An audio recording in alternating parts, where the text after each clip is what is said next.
What is freedom? And why does it echo so powerfully through the centuries? What is it about the human spirit that refuses to be silenced, even when bound in chains? And who was Spartacus? A man whose name still lingers like a whisper in the dust of history. Welcome, dear listener, to the Echoes of History channel. Tonight, let us begin a journey together, not one of battles and blood, but of dreams, courage, and the quiet strength that outlives empires.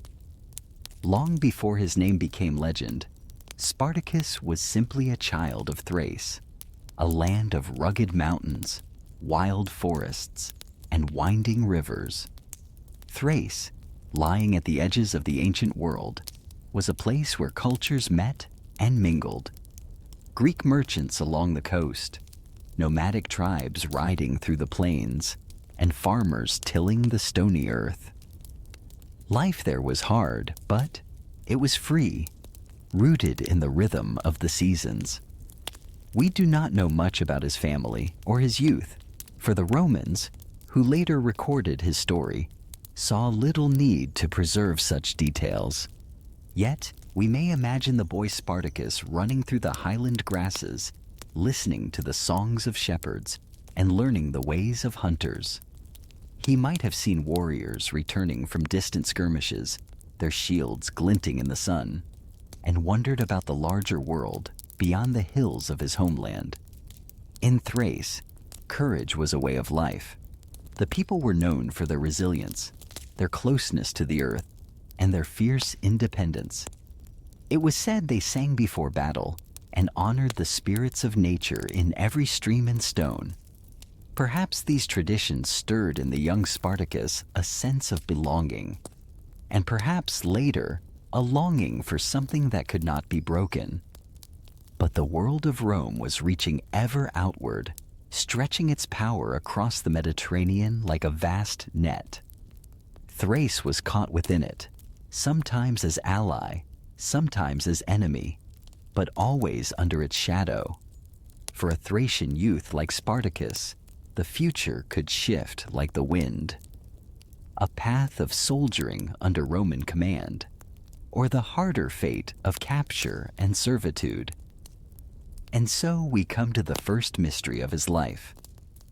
How did Spartacus fall into Roman hands? Some say he once served in their legions, trained as a soldier, only to desert and be punished with slavery. Others believe he was taken in battle, seized as spoils of war. Whatever the truth, his freedom slipped away, and he was cast into the world of bondage.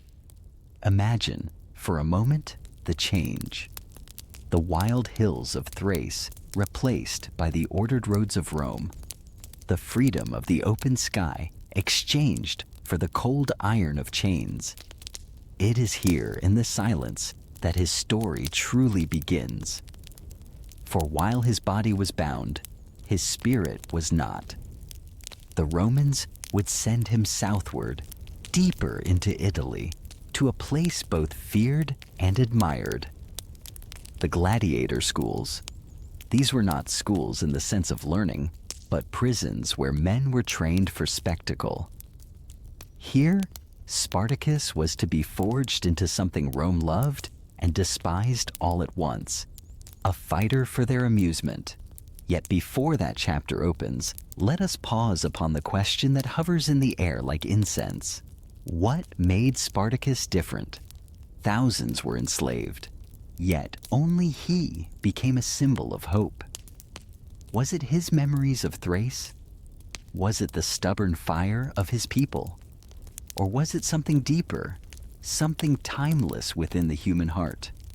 As the dust of Thrace settled behind him and the roads of Rome stretched before him, Spartacus carried with him more than chains.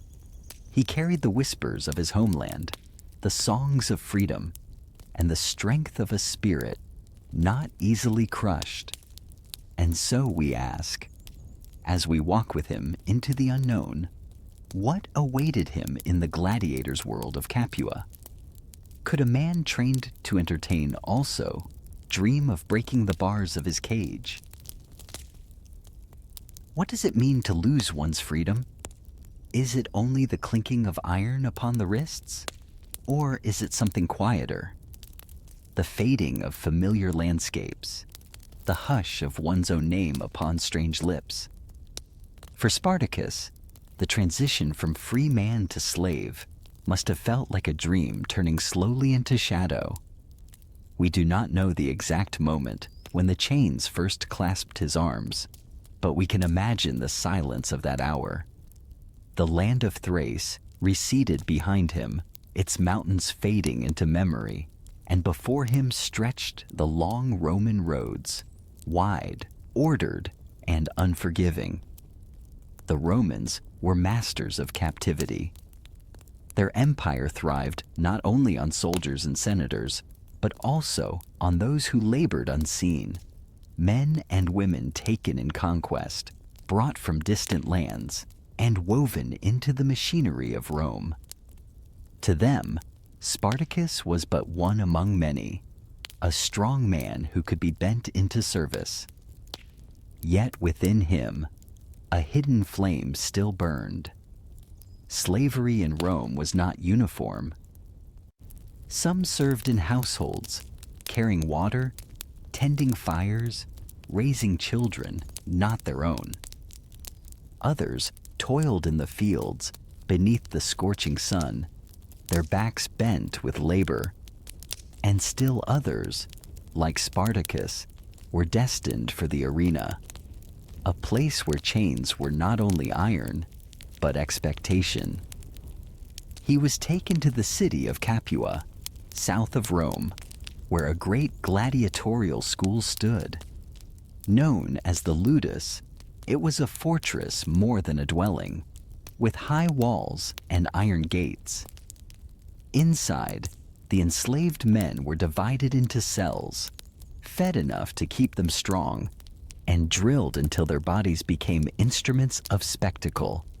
The Romans called them gladiators, from the gladius, the short sword they often carried.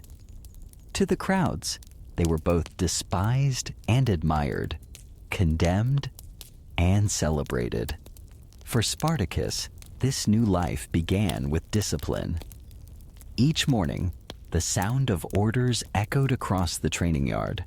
Wooden weapons were thrust into the hands of men, and they were taught to strike, to parry, to endure. They were not trained only in skill, but in silence. To fight when commanded, to bleed when required, to bow to the will of Rome. And yet, within those walls, something unexpected stirred. Among the men who trained beside him, Spartacus found not only rivals, but companions. These were men from many lands, Gauls with their fierce laughter, Greeks with their sharp tongues, Africans with their quiet strength. Each bore his own story of capture and loss, yet, in the long hours of toil, they shared something more, a common yearning. Imagine the nights in that place. After the clamor of drills and the dust of combat practice, the men would return to their cells. There, in the dim lamplight, voices rose in quiet conversation. They spoke of their homelands, of fields and rivers, of wives and children. Some sang old songs, soft and trembling, so as not to wake the guards. It was in these moments that Spartacus's spirit found nourishment. For though the body could be bound, memory and hope remained free. We may wonder, did Spartacus already dream of escape in those early days? Perhaps. Or perhaps at first, he simply endured, gathering strength, watching, listening. For wisdom often begins not with sudden action, but with patient waiting. Capua's school was no gentle place. The trainers demanded obedience, and disobedience brought punishment. Yet Spartacus learned quickly. His Thracian heritage, lending him both resilience and skill. Some say he had once been a soldier, and the movements of discipline came naturally to him. Whatever the truth, he grew not only as a fighter, but as a leader, one whose calm presence drew the respect of others.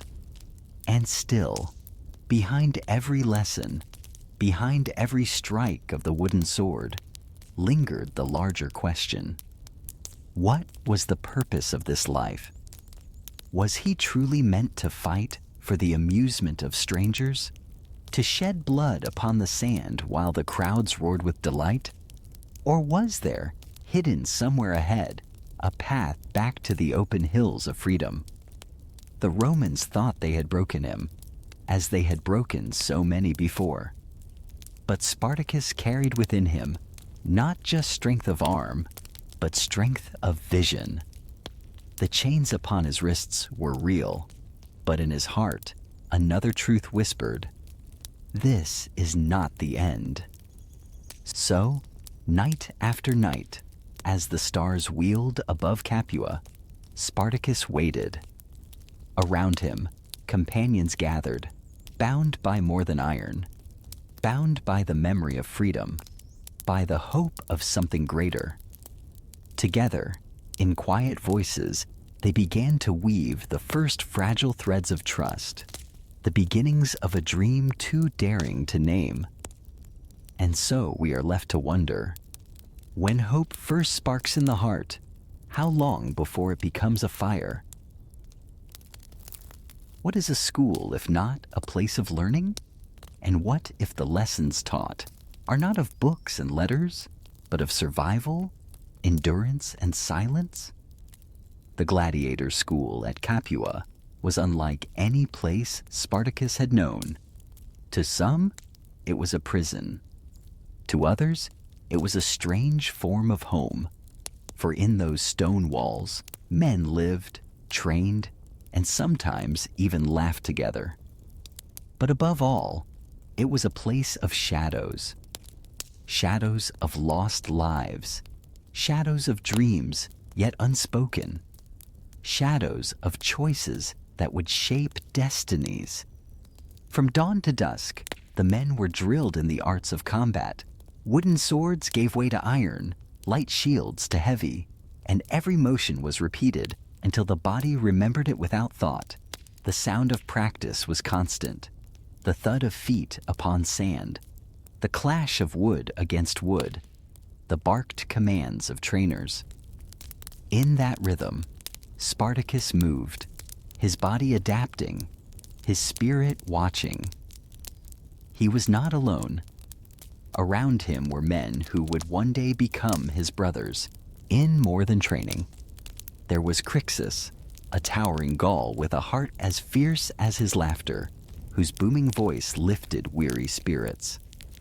There were others, too, Castus and Gannicus, each with his own story, his own spark. Together, though still bound, they began to sense that chains could not erase their humanity. In the evenings, when training was done, and the bruises of the day throbbed beneath weary muscles, the men returned to their cells. Yet even the guards could not silence the quiet murmur of voices that rose in the stillness. Some told stories of distant homelands, tales of forests where the air was cool and clean, or seas that glittered beneath golden suns. Others spoke of families left behind, of children whose laughter had been lost to war. These were not just laments, but threads of memory, woven together into a fabric of shared humanity. Spartacus listened. He was not always the loudest among them, nor the first to speak, but when he did, the others heard in his words a calm strength. He spoke not only of sorrow, but of hope, the idea that even in the darkest places, the human spirit could endure. His presence became a quiet anchor, a reminder that they were still men, not merely tools for Rome's amusement. The school itself was a world of contrasts. The food was plentiful, for gladiators needed strength. Yet it was never shared freely. It was rationed, measured. A reminder of their captivity. The trainers demanded perfection, yet cared nothing for the men's lives beyond the sand of the arena. Victories in training brought nods of approval, but also sharpened the edge of expectation. One day, those same skills would be tested before thousands, in the roar of the amphitheater. And so, each man learned to balance despair with resilience, fear with determination. Some surrendered to the life, finding pride in becoming Rome's performers. Others, like Spartacus, held a different vision, quiet, unspoken, but steady, like a flame kept alive in the hollow of the hand. One evening, as the sun sank low and shadows stretched across the training yard, Spartacus sat with Crixus and a few others.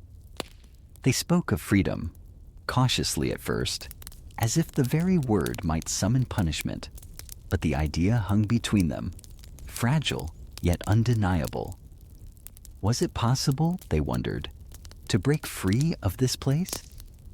Could men so carefully guarded, so tightly watched, find a path beyond these walls? Spartacus did not promise answers. Instead, he asked questions, gentle ones that stirred thought rather than demanded action. What is a man's life worth if it is lived only at the whim of another? What strength lies hidden in unity if many hearts beat as one? The others listened, and though none dared to speak of plans, a seed was planted. In time, this seed would grow. But for now, it rested quietly in the soil of their shared longing.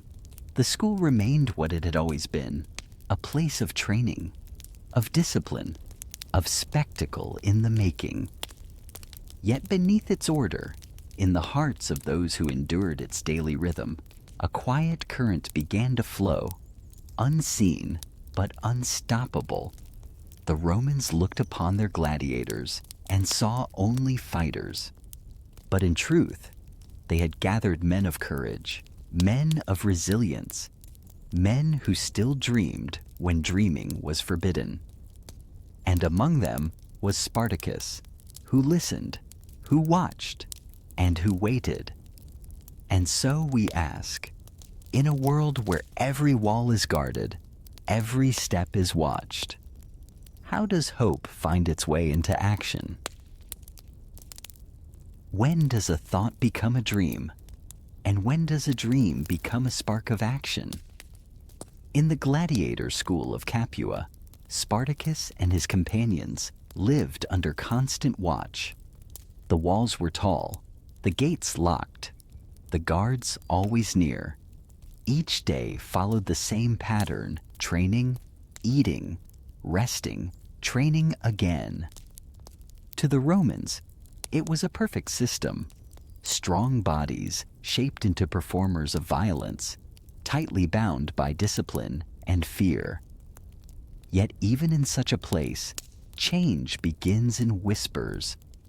It often starts in small ways.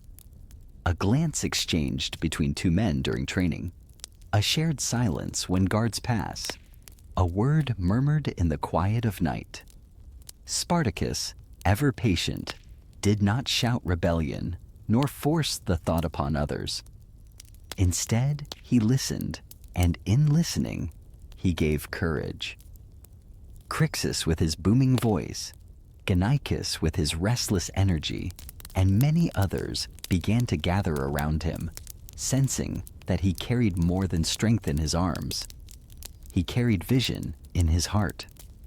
Life in the ludus was meant to break men into obedience. But the very closeness of their lives, sharing cells, meals, and hardships, did something unexpected. It wove them together. They learned not only each other's strengths, but also each other's sorrows.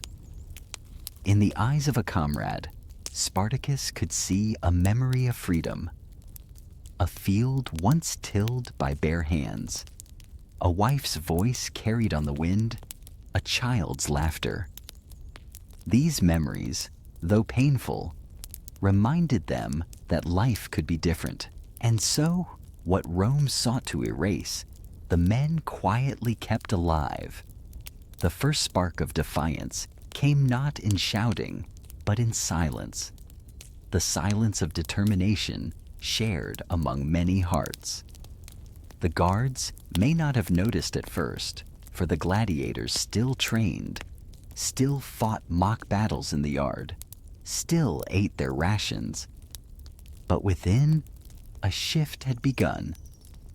Some nights, when the lamplight flickered low and the world outside lay quiet, the men would gather in secret corners of the barracks. They spoke cautiously, their voices hushed, their eyes always on the doors. What if they escaped? What if they turned their training, the very skill Rome had forced upon them, into a weapon for freedom? It was a dangerous thought, for failure would mean punishment or death. And yet, once spoken aloud, it could not be silenced. Spartacus did not demand agreement. Instead, he offered hope. Better to try and fail than to bow forever. His words were not fiery speeches, but gentle reminders that freedom, however far, was worth the risk. Gradually, the whispers grew into plans. They studied the movements of the guards, the times of the gate, the patterns of food deliveries. They spoke of weapons, how to seize them, how to defend themselves long enough to flee.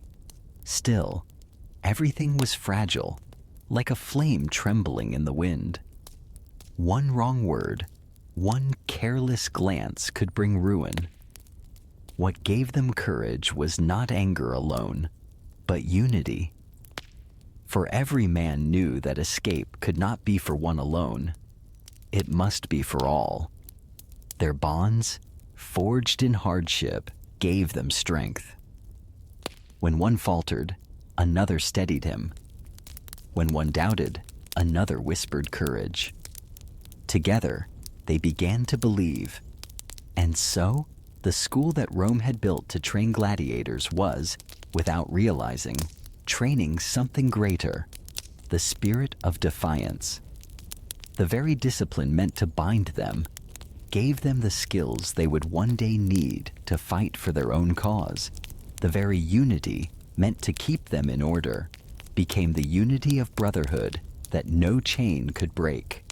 One evening, as the sun dipped low and painted the walls of Capua in golden light, Spartacus sat quietly with his companions. He spoke not of weapons or gates, but of home. "Do you remember," he asked softly, "the taste of bread made by your own hands? The sound of children playing in the fields? The freedom to walk where you chose?" His words were simple, yet they filled the men with longing. For in remembering what they had lost, they also remembered what they still desired. The first spark was lit. It was not yet a fire, nor even a flame, but it was enough to glow in the darkness, enough to promise that change was possible. And once a spark is born, can it ever truly be put out? How does a spark become a flame? And when men long for freedom, what winds carry them into the unknown? The day came when the whispers within Capua's gladiator school were no longer enough.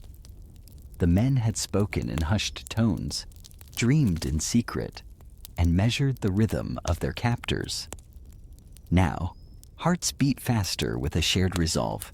They would risk everything for the chance to breathe the air of freedom once more. It was not a plan of perfect clarity, for few great changes ever begin so neatly. Some say the conspirators meant to wait longer, to gather more men, more weapons, more certainty.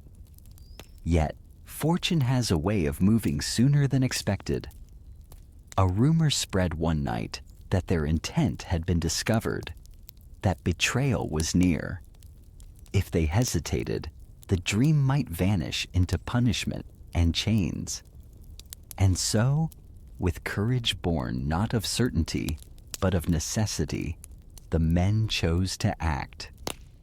In the shadows of Capua, the plan unfolded. They found knives hidden among the kitchens, tools meant for chopping meat, now destined for a higher purpose. Others seized spits and cleavers, whatever their hands could grasp. These were not weapons of glory, but tools of escape. With them, the men burst forth, slipping past their overseers, scattering guards before they could raise alarms.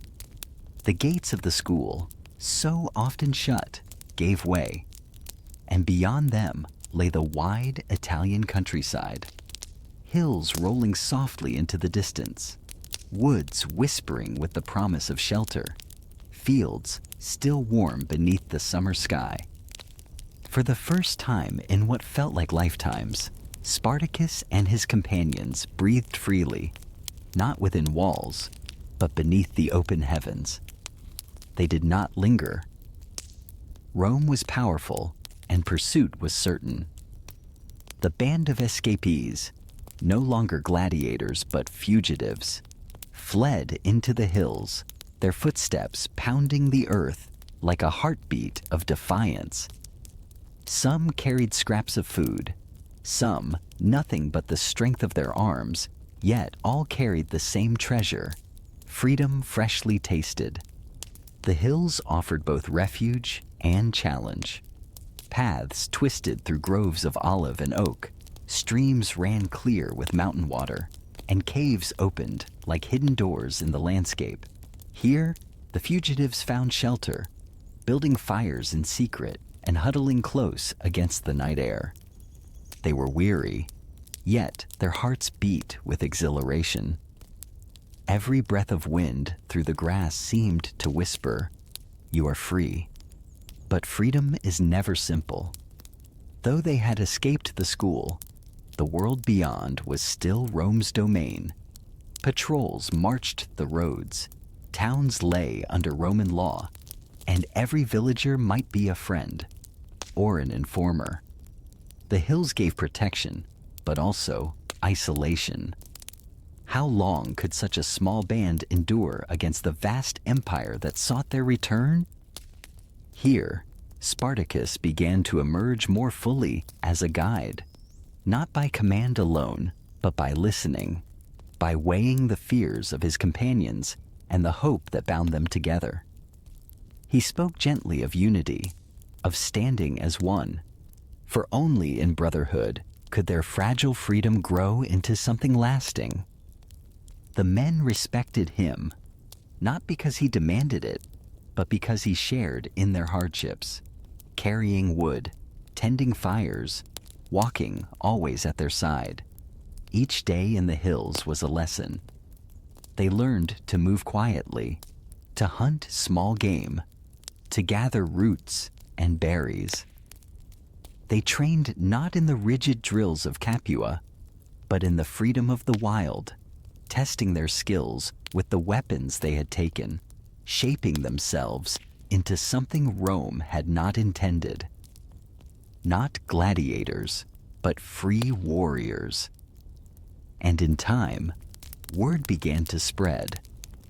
Whispers carried by travelers told of gladiators who had broken their chains, who now roamed the countryside beyond Capua. For the enslaved in Roman villas and farms, such tales were more than rumor. They were hope. And slowly, cautiously, others began to slip away, finding paths into the hills, seeking out the fugitives who had dared what seemed impossible. What began as a handful of men was becoming something larger. A camp of the free, gathered not by conquest, but by longing. Women came, children too, whole families fleeing the bonds of servitude to join those who would rather die in the hills than live in chains. And there, upon the slopes of freedom's first refuge, a new community was born.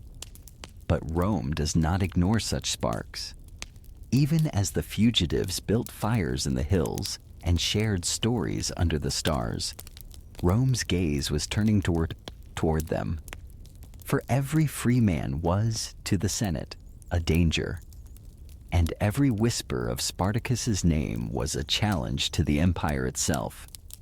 So we must ask, as the campfires glowed upon the mountainside, how long before Rome's soldiers came marching to extinguish them? What begins as a whisper can become a chorus. What starts with a handful of souls can swell into a tide that reshapes the land.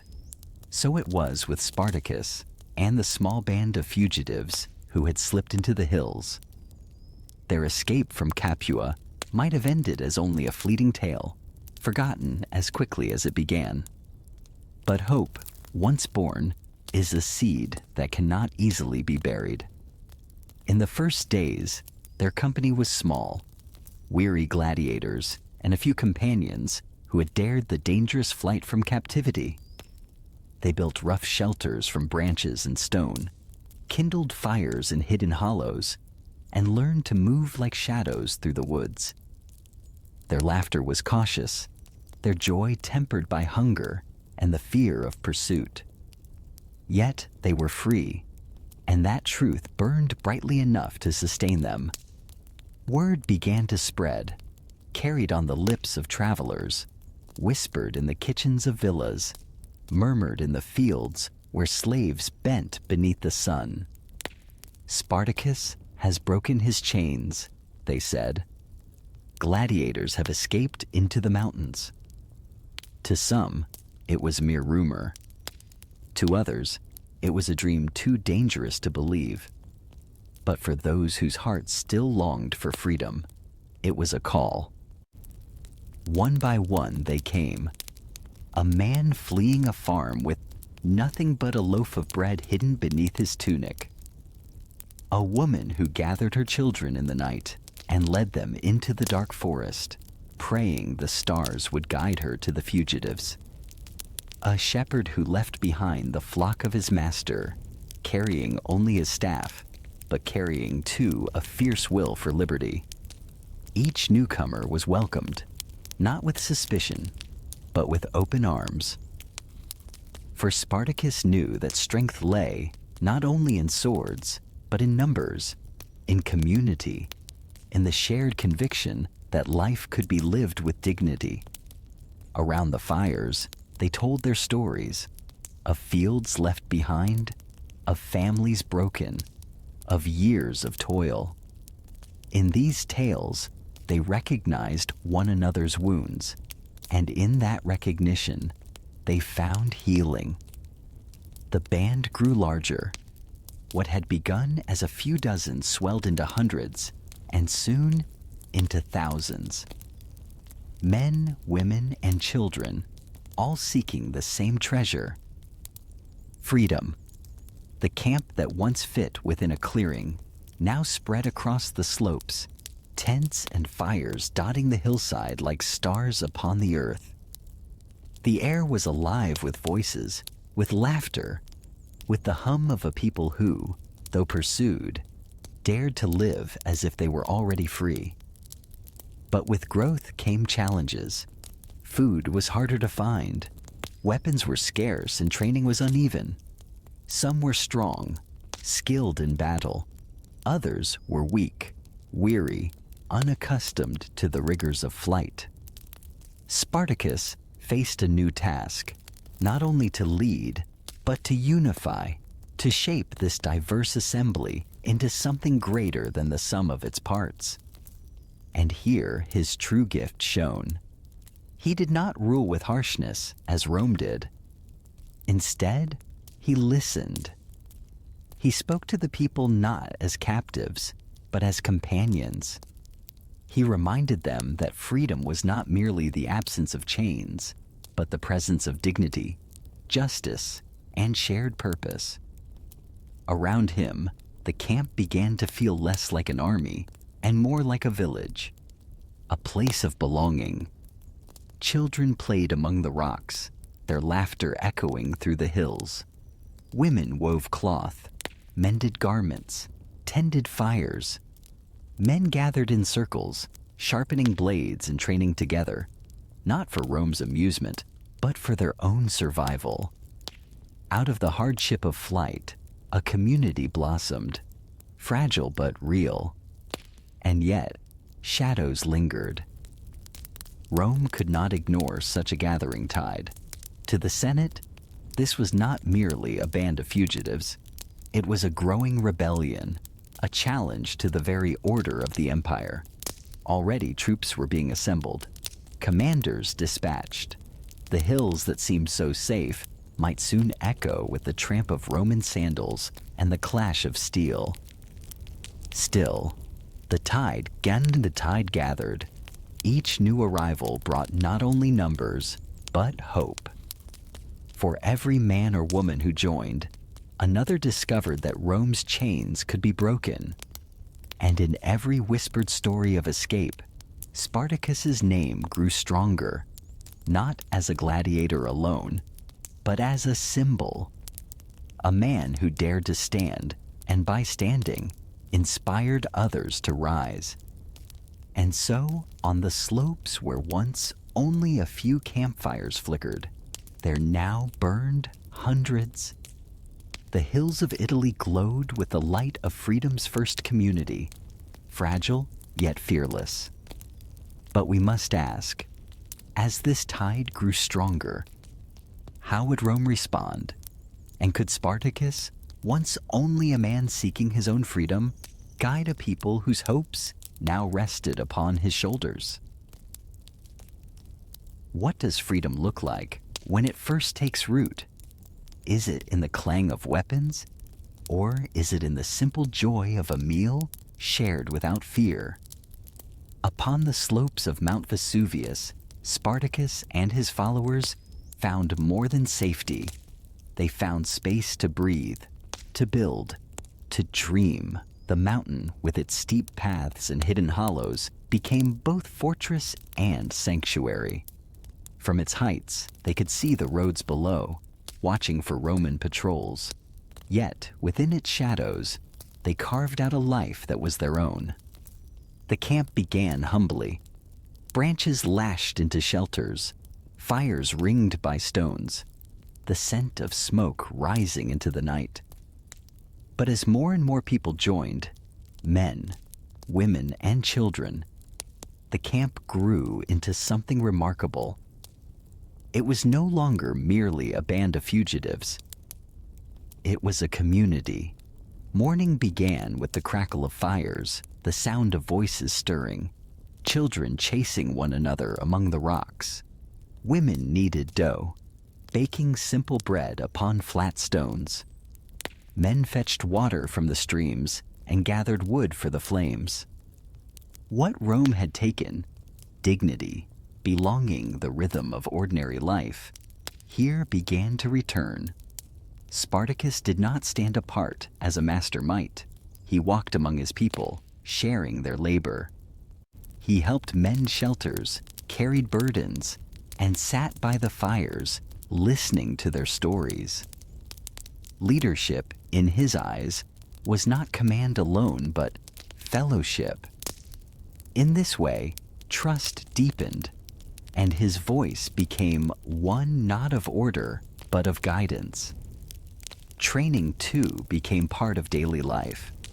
The men who had once been gladiators taught others how to wield spear and sword, how to move with purpose, how to defend rather than merely endure. They fashioned weapons from what they could seize, farming tools reshaped into blades, branches hardened into staves, scraps of iron hammered into points. The mountain itself became their teacher, its rugged slopes sharpening their endurance, its caves offering both cover and strategy. Yet, life was not only hardship. Even in the shadow of danger, moments of joy blossomed. Songs rose in the evenings, old tunes carried from many homelands. Thracian chants, Gallic ballads, Greek melodies. Around the fires, laughter echoed as stories were told, some of sorrow, others of humor, for even the most weary hearts crave laughter. Children's voices filled the camp, reminders of the future they all fought to protect. And still, beneath the warmth of community, there lay a deeper strength. These were people who had been told they were nothing more than property, who had been bought, sold, and commanded. Yet here in the mountain camp, they discovered anew that they were not objects, but souls, capable of choice, of dignity, of belonging. Each sunrise upon Vesuvius was a quiet victory, proof that Rome's chains could be broken. The Romans, of course, could not ignore this. They sent soldiers to capture the fugitives, imagining that a handful of poorly armed slaves would scatter before their legions. But the mountain offered advantage. When troops climbed the slopes to surround them, Spartacus's people used cunning instead of brute force. They wove ropes from vines, lowered themselves down unseen, and struck the Romans from behind. It was not only victory, but a declaration. This community would not be crushed so easily. For the followers of Spartacus, the triumph meant more than survival. It proved that freedom could be defended. The people rejoiced not in cruelty, but in the knowledge that their children could wake another morning, that their fires could burn another night. The mountain, once only stone and soil, had become a symbol, a home not built by empire, but by the hands of those who had claimed their own destiny. And so, life upon Vesuvius continued, a fragile life, yet radiant with meaning. Here, amid the rocks and the stars, freedom was no longer an abstract dream, but a living reality, woven into every meal shared, every song sung, every weapon lifted in defense. But a question lingered in every heart. Could such a camp endure forever? Or was it only the beginning of something greater? How far can a whisper travel? Does it fade upon the wind, or does it carry growing louder until it stirs the hearts of those who hear it? From the slopes of Mount Vesuvius, the story of Spartacus began to drift outward. At first, it was only murmured in nearby villages, tales of gladiators who had escaped, who now lived freely upon the mountain, who had even defied Rome's soldiers. But whispers have a way of spreading, especially when they carry hope. And soon, from Capua to the farmlands of Campania, from bustling markets to quiet vineyards, people were speaking the name Spartacus. For the enslaved, the story was more than rumor. It was possibility. They had long labored in silence, their days measured by toil, their nights by exhaustion. Now, in the hush of evening, they began to imagine something different. If Spartacus can rise, why not we? If chains can be broken upon Vesuvius, might not chains fall elsewhere too? The thought was daring, dangerous, but once born, it could not be easily silenced. Even among free citizens, the story carried weight. Some admired the courage of those who had escaped. Others whispered uneasily, fearing what it might mean for the Rome's order. For the empire rested not only on its armies and its laws, but also on the vast labor of the enslaved. If one group could rise, what might follow? Meanwhile, life in the mountain camp grew in rhythm and strength. Newcomers continued to arrive, guided by rumor, by courage, and sometimes simply by desperation. Some brought tools, others knowledge of the land, still others the skills of craft and healing. Each addition strengthened the community, weaving together a tapestry of diverse peoples, united by a single longing: to live free.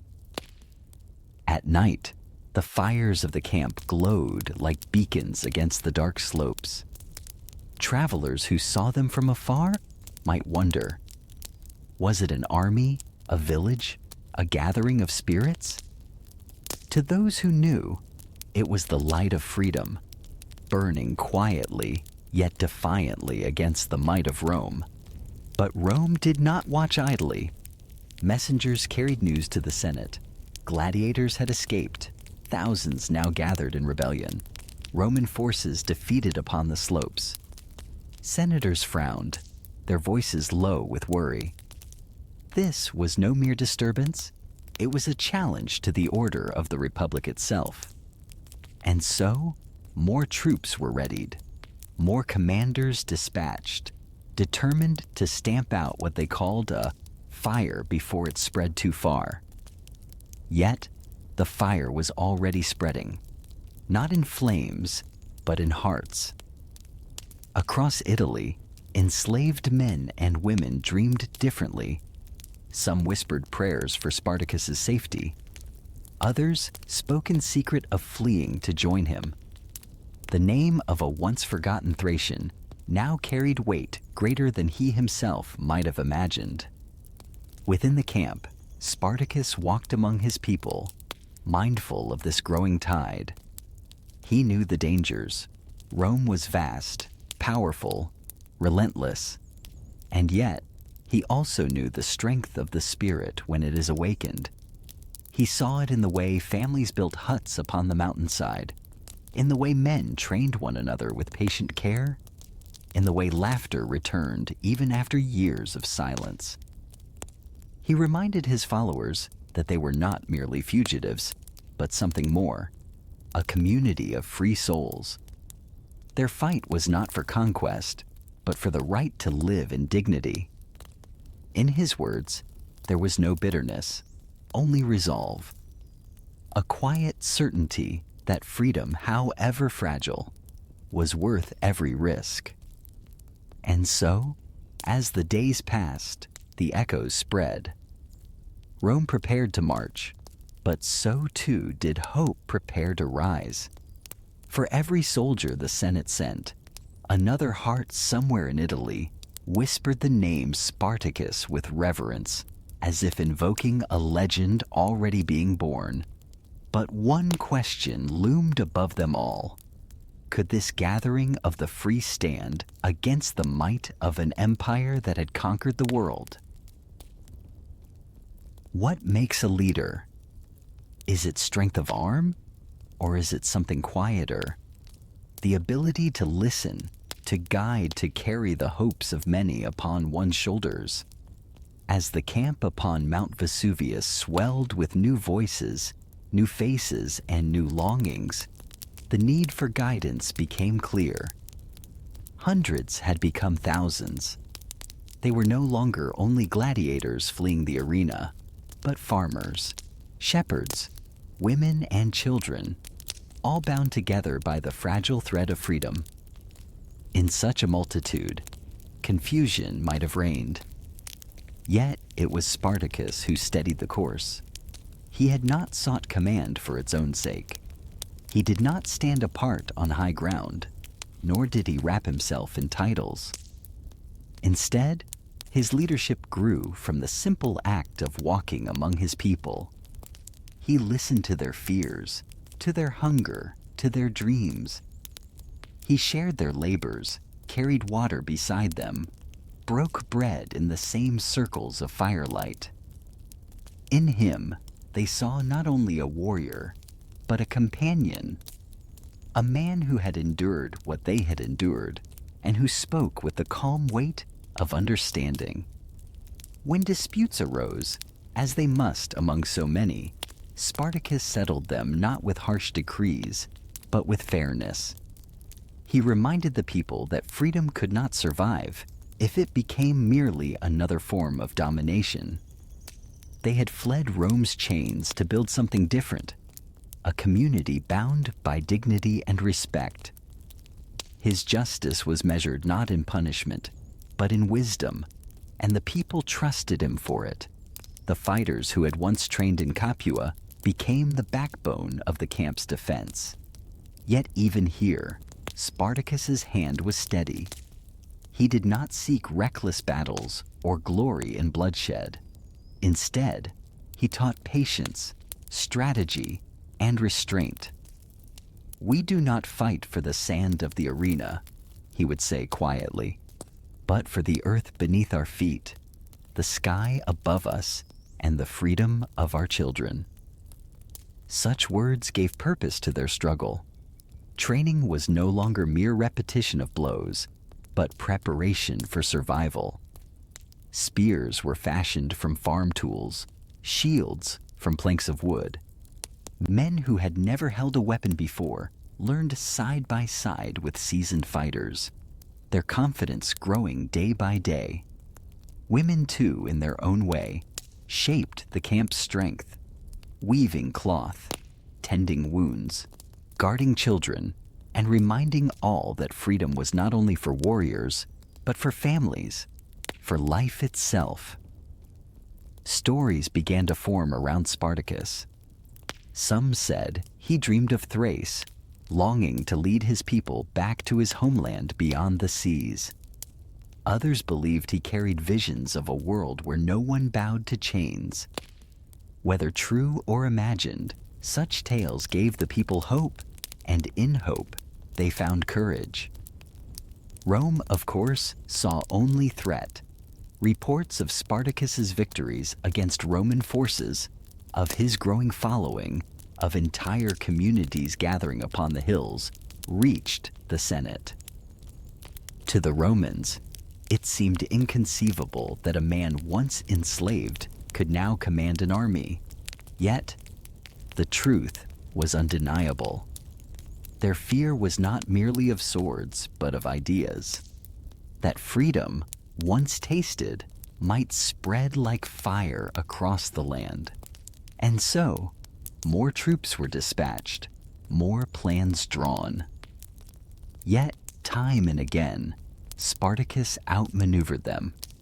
He chose not the open fields where Rome's legions thrived, but the hills, the forests, the unexpected paths.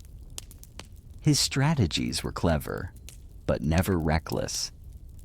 He fought not for conquest, but to preserve his people, to keep alive the fragile flame they carried. In the evenings, as the fires of the camp flickered against the dark sky, Spartacus would often sit among the people speaking simply. He reminded them that their struggle was not for glory, but for freedom itself. And in their eyes, he saw not only trust, but devotion. For they had discovered in him what Rome could never understand. A leader born not of domination, but of shared humanity. And so Spartacus, once a gladiator bound by chains, had become something more.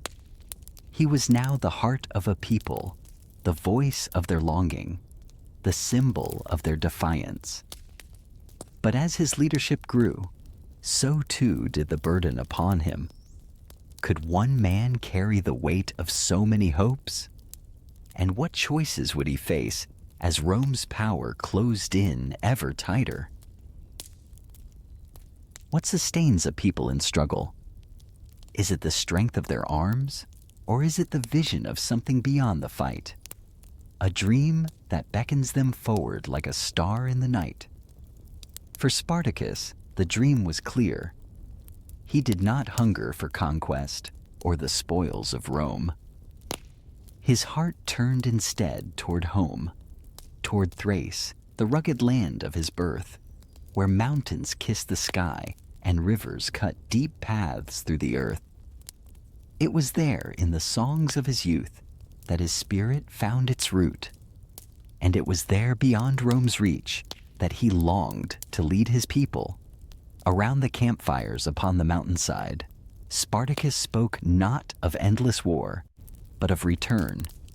He told his followers that freedom was not meant to be an eternal flight, nor an endless battle against Rome's legions. Instead, he envisioned a journey northward, across Italy, toward the Alps, and beyond, each step carrying them closer to the lands from which they had been torn. To Thrace, to Gaul, to Greece, to the places where memories still waited like embers in the ash. The people listened, and in his words, they found hope. For what is freedom if it has no destination? To march endlessly in defiance of Rome was to carry only the burden of struggle. But to march homeward was to carry the promise of peace, of reunion, of lives lived once more beneath familiar skies. In quiet moments, Spartacus himself must have remembered the Thrace of his childhood, the scent of pine upon the mountain air, the sound of shepherds' flutes echoing through valleys, the warmth of hearth and kin. These memories were more than longing. They were compass and guide, reminding him of what truly mattered. He did not seek to build an empire of his own, nor to wear a crown. He sought only to restore what Rome had taken, the simple right to live freely. Yet the path was not easy. To reach the Alps, they would need to cross much of Italy, to move thousands of people, not only warriors, but families, children, the elderly. Food would be scarce, danger constant, Rome relentless. Some questioned whether the journey could succeed. Would they not be safer remaining in the hills, striking Rome only when opportunity arose? Others, stirred by anger, wished to march upon Rome itself, to repay cruelty with defiance. Spartacus listened to them all. He did not silence disagreement, for he knew that freedom must include many voices. Yet, he returned always to his vision, that their struggle was not for vengeance, but for life. A man does not live by the sword alone, he would remind them gently, but by the soil, the home, the love that waits beyond it. And so the dream of home became more than Spartacus's own. Around the fires, men spoke of vineyards they once tended, of cottages they had built, of children who might still be waiting. Women sang lullabies of their homelands, songs that carried not sorrow, but hope. Even the children, though born into chains, began to imagine places they had never seen, as though Spartacus's words painted visions upon their hearts. Yet dreams, though powerful, must face the weight of reality. Rome was not idle. Armies gathered, legions marched, commanders sharpened their strategies. To them, the thought of thousands of fugitives crossing Italy was intolerable. They would not allow it easily. And so, the camp upon the mountainside stood at a crossroads. To remain was to risk eventual capture. To march forward was to risk the dangers of the journey. And yet, in the hearts of many, Spartacus's dream shone brighter than fear. For in that dream lay not only escape, but belonging. Each dawn, as the sun rose over the hills, Spartacus stood among his people, watching the light spread across the valleys. Perhaps in those moments, he asked himself, could they truly reach Thrace? Could this tide of the free find its way home across mountains and rivers, past Rome's watchful gaze? And so we are left with the question, when the dream of home calls, how far will one dare to journey for it? What happens when a whisper grows too loud for an empire to ignore? When hope, once hidden in shadows, rises like dawn across the hills? In Rome, the news of Spartacus and his growing host could no longer be dismissed as rumor. Messengers hurried along the great roads, carrying tales of gladiators who had broken their chains, of fugitives who had defeated Roman patrols, of a camp upon the slopes that drew men and women from every corner of Italy. The Senate listened, and unease crept into their voices. For Rome's strength rested not only upon legions, but upon the quiet labor of millions enslaved. If even a fraction of those millions found courage in Spartacus's example, what storm might rise across the land? It was not only an army they feared, but an idea. The idea that chains could be broken, that those called property could remember themselves as people. And so Rome stirred. The Senate debated within their marble halls, voices rising as some scoffed at the danger, while others urged swift and decisive action. At first, they sent smaller forces, confident that a band of fugitives could not withstand the might of Rome. Yet each time, Spartacus's people proved resilient, their unity and cunning outmatching the expectations of those who underestimated them. Defeats, however small, were not forgotten. They carried shame for Rome, whose citizens prided themselves on invincibility. How could an empire that stretched from Spain to Asia Minor falter before men and women who had once bent beneath the lash? The Senate's resolve hardened. They would not allow this rebellion to grow unchecked. Legions were summoned, commanders were appointed, soldiers marched with shields polished, banners unfurled, and sandals striking the stone roads in steady rhythm. Villages along the way watched them pass, the gleam of their armor a reminder that Rome's reach was vast, its will unyielding. Yet while Rome prepared, life in the camp continued with its own rhythm. Spartacus's people knew the threat was coming, and they did not live in ignorance of the danger. But neither did they surrender to fear. Children still played among the rocks, women still wove cloth, men still trained with sharpened tools. Hope remained their anchor, and the dream of return still shone before them like a beacon. Spartacus himself walked a careful path. He knew Rome's power. He had seen its discipline, its vast resources, its endless soldiers. Yet he also knew the strength of his own people, their resilience, their determination, their belief that life, however brief, was worth living free. He spoke to them often, not with promises of easy victory, but with quiet honesty. Rome is mighty, he would say, but so too is the heart that refuses to bow. And in his words, they found courage. The hills and forests of Italy became their shield. Spartacus led them not into open fields, where Roman formations could crush them, but through narrow passes, over ridges, along paths unknown to their pursuers.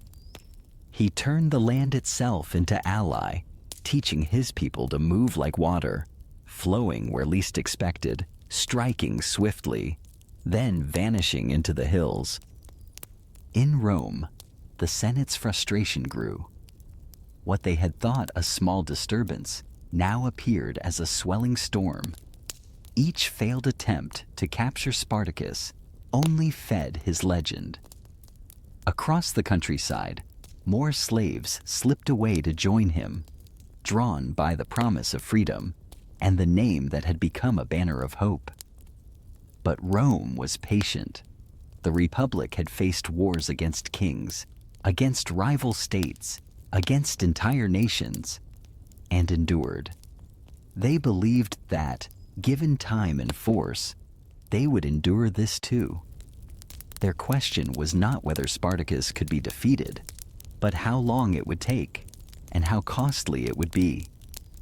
And so, As Spartacus dreamed of leading his people northward toward the Alps and beyond, Rome gathered its strength to stand in his path. The roads trembled with marching feet. The hills echoed with the clang of weapons. An empire had awakened to the challenge. And we must ask, when the might of Rome finally stands before the dream of freedom, which will prove stronger, the empire of iron or the spirit of men who refuse to bow? What does a journey mean when each step carries both hope and danger? Is it only the distance traveled upon the earth, or is it also the measure of the heart moving ever closer to its dream? For Spartacus and his people, the journey was more than escape. It was a pilgrimage toward home, toward dignity, toward a life beyond the shadow of Rome. From the slopes of Vesuvius, they began to move northward, their eyes upon the distant horizon where the Alps rose like a wall of promise. Beyond those mountains lay Thrace, Gaul, and Greece, the homelands from which so many had been taken. To return was no small dream, but a longing that bound them together like threads in a single cloth. The march itself was no easy thing. They were not only warriors, but families, women carrying children, elders walking with slow steps, little ones clinging to weary hands. Their campfires no longer clung to a single mountain, but spread like a moving river of humanity, flowing across valleys and ridges, through forests and fields. By day, they marched with cautious pace. By night, they gathered in clusters of firelight, sharing food, songs, and stories that reminded them why they endured. Food was scarce, yet shared. The stronger gave to the weaker, for they had learned that survival was not in hoarding, but in generosity. Water was fetched from streams, bread baked from stolen grain, and meat hunted from the woods. Life on the march was difficult, yet it carried its own strange joy. For every step taken was a step farther from chains. Spartacus walked among them, never aloof, never distant. He carried burdens beside others, spoke words of encouragement, and reminded them gently that the road was long, but the end worth every trial. He did not promise safety, for he knew Rome would follow, but he promised purpose, and in that purpose, hearts found strength. The countryside whispered with their passage. Villagers saw them from afar. A multitude not of conquerors, but of exiles, moving like a tide that no barrier could contain. Some watched with fear, locking doors and whispering prayers to their household gods. Others, quietly, offered aid, a loaf of bread, a jug of water, directions through safer paths. For even among Rome's free citizens, there were those who admired the courage of men and women who would not bow. Rome, of course, pursued them. Soldiers marched, seeking to trap them, to crush their journey before it reached the mountains. Yet Spartacus proved a cunning guide. He led his people through narrow passes, across streams where footprints vanished, along routes the legions did not expect. They moved not as an army of conquest, but as a living river, flowing where the land allowed, disappearing when danger grew too near. There were moments of conflict, yes, skirmishes upon hillsides, sudden clashes when Roman patrols drew too close. But these were not tales of blood for spectacle. They were moments of necessity, where the people defended their right to continue forward, and each time they survived, their confidence deepened. Rome was mighty, yet not invincible. The march became a rhythm, movement, rest, laughter, fear, hope. Children grew used to sleeping beneath the stars, their lullabies the songs of many nations woven together. Women told stories by firelight of homelands waiting beyond the Alps. Men kept watch at night, not only with weapons in hand, but with prayers upon their lips. And through it all, Spartacus remained steady, the quiet heart of the long march. Yet, within the people lay different longings. Some dreamed, as Spartacus did, of returning to their birthplaces. Others, weary of endless travel, wished to remain in Italy, to claim the fertile fields and rich lands for their own. A few, stirred by anger, spoke even of marching upon Rome itself, to strike at the very heart of the empire. These voices did not yet divide the people, but they lingered like crossroads upon the horizon, choices yet to be made. Still the march continued, each step carrying them nearer to the mountains that rose like silent guardians in the distance. The Alps stood waiting, vast and snow-capped, both promise and trial. To cross them would be to step into freedom, or into the unknown. And so, as the multitude moved across Italy, the question grew sharper with every mile. Could a people so diverse, bound only by the dream of freedom, truly reach the safety of their homes? Or would the weight of Rome, ever pressing, close in before they touched the far side of the mountains? What happens when a people stand at a crossroads, their hearts divided between the safety of return and the lure of possibility? Which path leads to freedom and which to fate? As Spartacus and his people pressed northward, the Alps grew ever nearer. Their white peaks glimmered in the distance, vast and silent, like the edge of another world. To some, the sight filled the heart with joy, for beyond those mountains lay homelands waiting to be reclaimed. To others, the sight brought only dread. The journey across such heights would be harsh, snow, hunger, and exhaustion waiting at every turn. And even beyond, would life truly be easier? The campfires crackled with debate. Around them, men and women spoke in many voices. Some dreamed of fields in Gaul, of forests in Thrace, of shores in Greece. Their eyes shone with longing as they imagined walking once more upon familiar soil. "Let us go home," they urged. "We have fought enough. Freedom awaits beyond the mountains."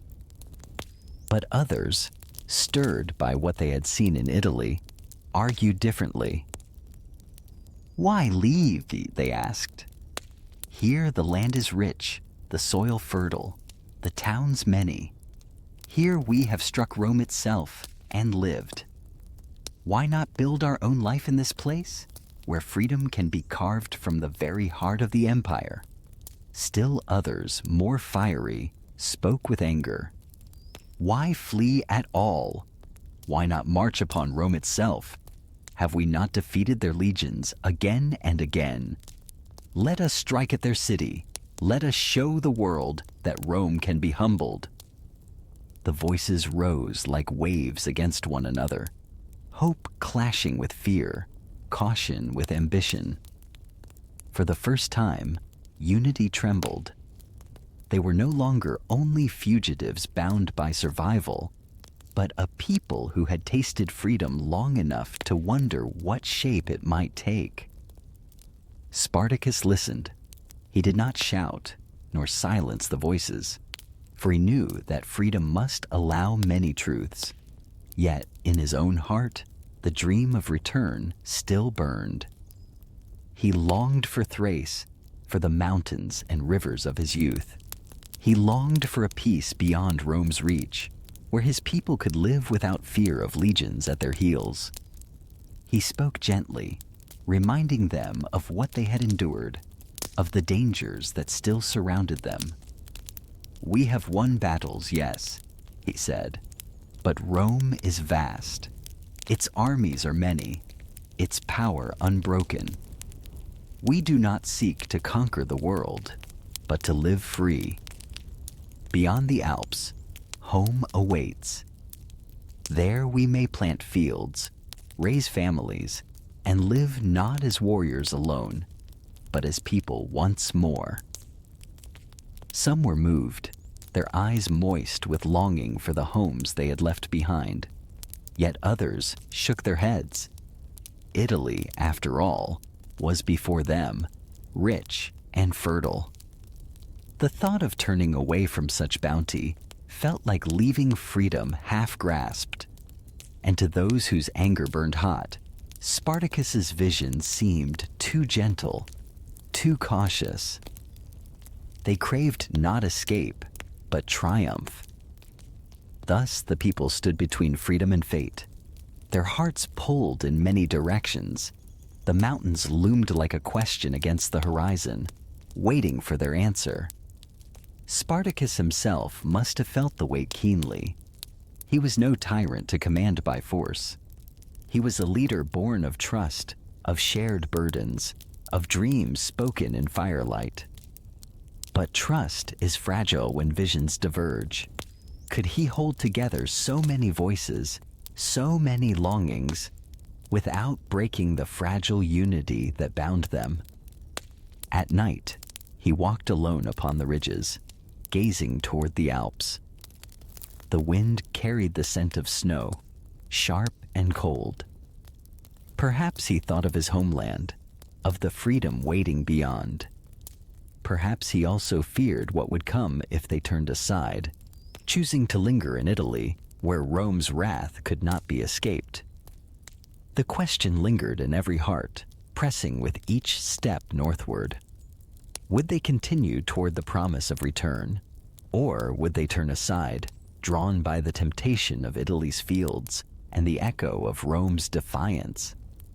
And so, dear listener, the march of Spartacus and his people came not only to the edge of the Alps, but to the edge of choice. And choices, once made, shape destinies. So we must ask, when the dream of freedom divides, which path shall be chosen? The road home, or the fight that binds them to fate? What lies at the edge of a dream? Is it the peace we long for, or the trials that test whether the dream can endure? The Alps stood before Spartacus and his people, their peaks glistening with snow, silent and immense. To many, they appeared as the very gate to freedom. Daunting, yes, but promising a life beyond Rome's reach. Yet hesitation lingered in the camp like a mist. Voices were divided, dreams pulled in different directions. Some wished to press forward, others to remain in Italy, still others to challenge Rome itself. At last, a choice was made. Not all were ready to leave the fields of Italy behind. The fertile land seemed a gift, and the victories already won gave some the illusion that Rome might always be held at bay. Slowly, a portion of Spartacus's followers turned aside, settling in the valleys and plains. Others, stirred by the fire of ambition, whispered of striking directly at Rome, believing they could topple the very power that had enslaved them. Spartacus, though his heart longed for Thrace, did not abandon those who chose otherwise. He remained with them, bound not by his own desire, but by the trust of his people. For leadership to him was not the pursuit of self, but the carrying of many. And so, the path that might have led him home gave way to another, a path that tethered him to Italy, where Rome's shadow loomed ever larger. The march continued, but its rhythm had changed.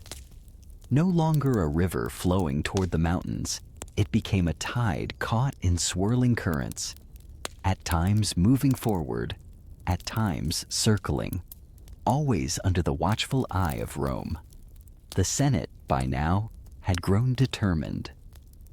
Larger armies were dispatched. commanders more experienced, strategies more ruthless. The chase tightened, and the net began to close. Yet, even as the threat darkened, moments of beauty lingered. The people still gathered at night around their fires, telling stories, singing songs of homelands far away. Children still laughed, chasing one another through the camps. Families still dreamed of fields where they might one day live in peace.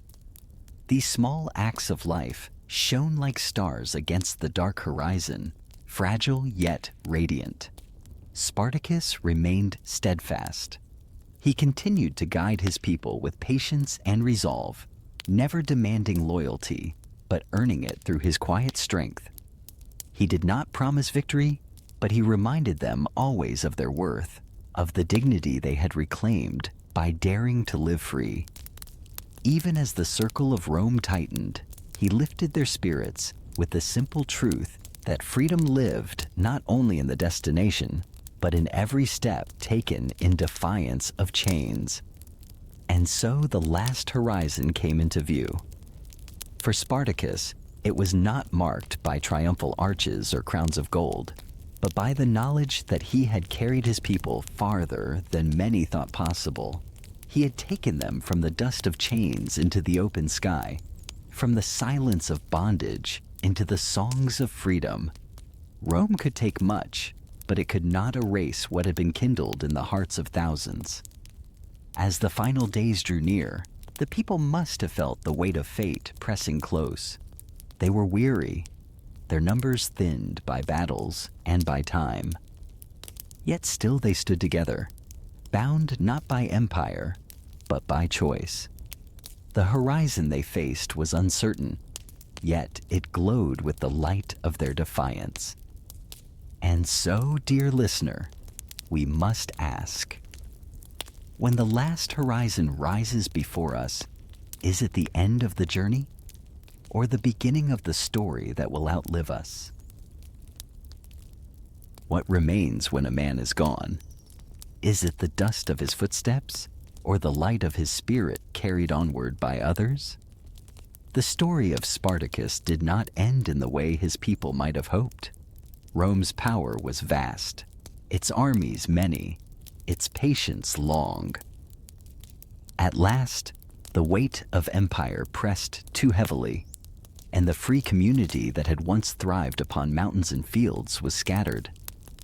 Yet though the final horizon was shadowed, the flame he carried was never extinguished, for Spartacus had given his people more than victories.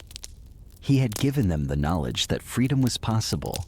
He had shown them that chains could be broken, that dignity could be reclaimed, that even the mightiest empire could tremble before the will of those who refused to bow. His followers, though pursued, carried with them the memory of a life lived freely, even if only for a time.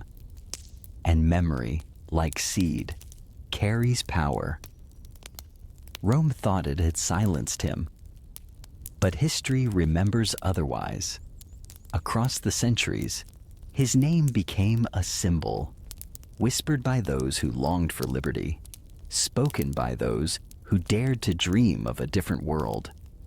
Poets sang of him, thinkers praised him, common folk told stories of the gladiator who rose not for conquest, but for freedom.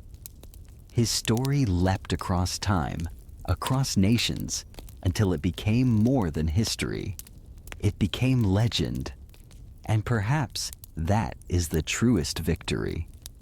For while Rome's marble crumbled and its legions vanished into the pages of memory, Spartacus's flame still flickers in the hearts of those who resist oppression, who seek justice, who yearn for the simple dignity of living free.